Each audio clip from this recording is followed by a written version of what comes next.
What's up, Purpose people? My name is Tamika and welcome back to my channel, Purpose 16. Today I am super excited for this video because today I'm actually walking you through how I have my devotional study time, where I study the Bible with a study method that I actually created called the F.I.R.E method. Now, I created this method because I just wanted something just a little bit deeper. And I wanted my devotional study time to be a bit deeper when I had my time with the Lord. And I found that the other studies were, at least in my opinion, a little too surface or a little too specific, like word study or character study, which is all needed and is very important when doing Bible studies. But because of the way that I actually study, which is verse by verse, I need to know the context, the history, the background, the language, who the author was speaking to at that time, and all the other things on top of how I can actually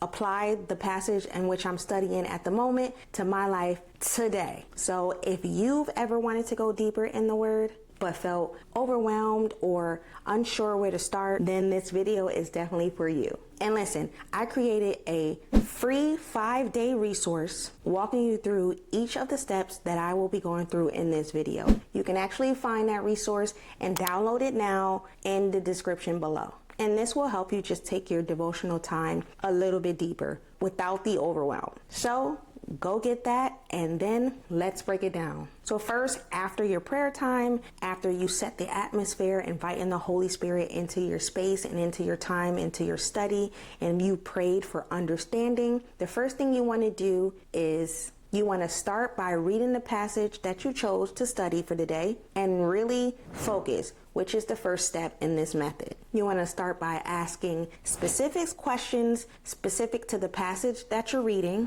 Questions like who's speaking, what's happening, where is this taking place. Make sure to read the passage slowly. Sometimes it helps to definitely read it out loud. In my own study time, I may put a box around a word, or I may put a circle around the word. I may underline it, because here, this is where I'm taking note of any phrases, themes, commands, or promises. So I did a study of Psalms 139 in one of my devotional study times. And as you can see,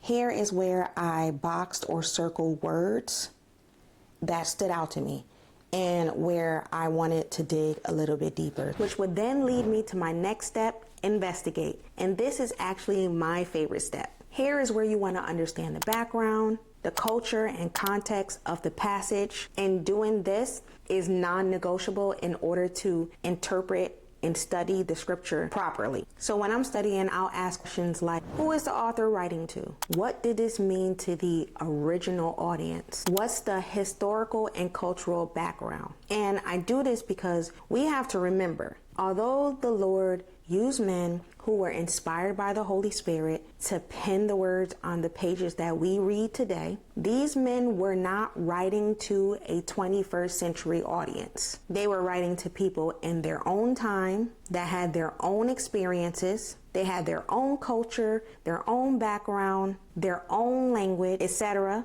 So you want to approach the scriptures with this actually in mind. So in order for me to understand exactly what I just said, this is where I would use some other outside resources or internal resources. Internal resources would be like the cross references that you find in your Bible. They can be in the middle part of your Bible or sometimes down at the footnote part. This allows scripture to actually interpret scripture, seeing if there are Bible verses connecting to each other. I'll also use like a study Bible and use the notes at the bottom of the Bible. Some outside resources I'll use is the Logos Bible Study software and the Blue Letter Bible app or the website. The Logos Bible Study software, they do have it now as a subscription, but the Blue Letter Bible Study app is actually free. You can find that online. I would do a word study and look up the word in a passage in its original language, which is either Hebrew or Greek,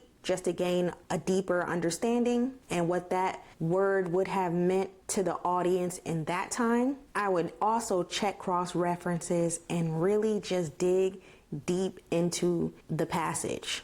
Get just a little more understanding of what's underneath the surface. So looking back at Psalms 139, for example, as you can see a close-up of my Bible and Psalms 139, you can see that this is a Psalm of David, which I actually wrote over here when I did my study.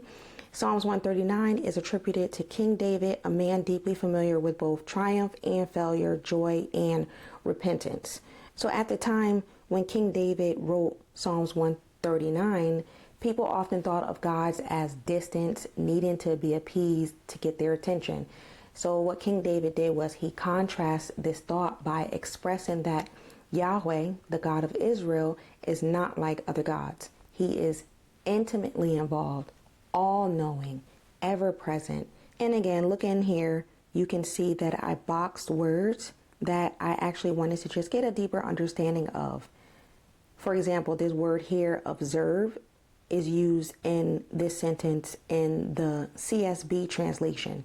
On the surface, you just think that when David wrote this, all he was saying was that the Lord watches over his travels and when he rests. But when you go a little bit deeper, like I did, I wanted to know what this word was in the actual original language, which was Hebrew. And I found that the word here is zara, right? Which means to fan, scatter, or winnow.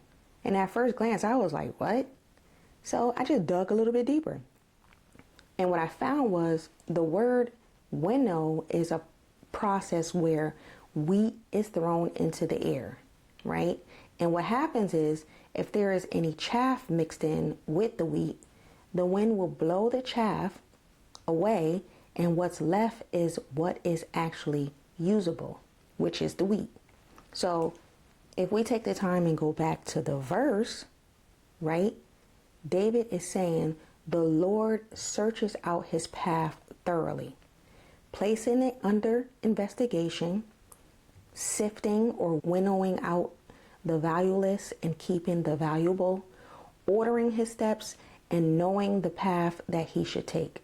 So this all ties into the theme that God is not a God who is afar, but he's a God that's deeply and personally involved in his children's lives. After this, you can move on to the next step, which is reflect. In this step, this is where you actually want to actually slow down and reflect. Again, you want to ask questions, right? We're engaging the Word of God, so it comes with a lot of questions. You want to ask, how does this passage actually connect to the bigger story of Scripture? What does this actually reveal about God's character? So in my study of Psalms 139, I see that God is intentional in his pursuit of his children. And not only is he intentional, but he's also protective. He isn't just all-knowing, all-seeing, and everywhere all at once. That is definitely true about him. But it's also true that he is all-knowing about me. It is also true that he is all-seeing concerning me, and he is also everywhere with me, showing that he is intimately involved in every aspect concerning me and concerning you. Again, take the time to ask more questions, like, where have I seen this truth before? What Scripture does this truth remind me of? This really helps you to see how themes connect in the Bible and how they connect throughout the Bible. And most importantly, you want to ask the question, how does this help me know God more? Again, the questions may change based on the passage of study that you are choosing to study for that day. But this is just some questions that you can ask yourself. You want to ask a lot of questions when studying the Word of God. Then it's actually time to move on to the final step, engage. This is where you engage the text and see how you can actually apply it to your own life. So this is the application step. Again, if I haven't said it too many times in this video, again, you are asking questions. Questions that might sound like, what is God asking me to do with this word? Is there something that I need to change? Is there a step that I may need to take? It could be forgiving someone, shifting your mindset, or just Sitting in God's presence, which seems to be hard these days. I know it is for me. During this time of engaging or reflecting or applying, you may want to write out a prayer, or you may want to write out a small action step to take, or both. And then you can end this portion with prayer. So that's the FIRE method. Focus, investigate, reflect, and engage. It's how I have learned to move from just reading the Bible to living it. So if this video has helped you, definitely drop a comment. If you would like to see more from me, then remember to like, share, and subscribe. And if you would like to know every single time that I post, then just go right ahead and hit that notification bell. And don't forget, if you want the free FIRE method guide that will go through each step, then go right ahead, check the link below in the description box. We are just getting started. See you in the next video.